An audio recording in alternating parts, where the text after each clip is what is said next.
आपण लगेच आईकडे जाऊया. दिशाचं सत्य आईला कळल्यावर आई दिशा आणि प्रीतमचं लग्न स्वतःहून मोडेल.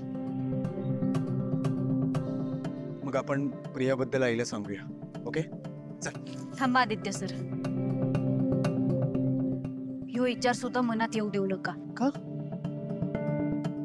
तुम्ही काय सांगणार आहात देवी आईंना?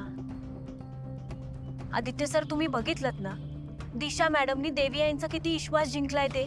अगं पण ती माझं ऐकेल ना. पुराव्यांशिवाय?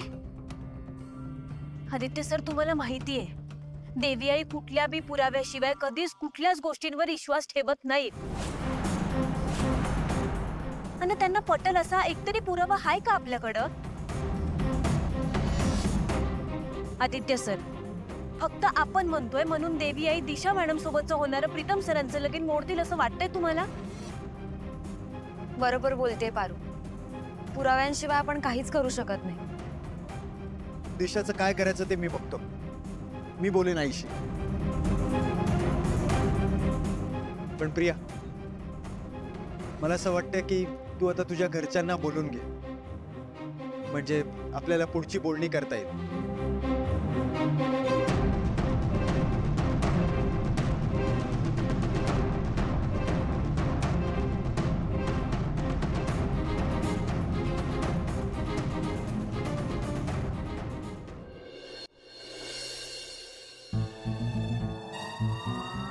ये मॅडम, काय झालं? तुमचं लगीन तुमच्या घरच्यांनी दुसरं कुणाबरोबर तरी ठरवलंय का?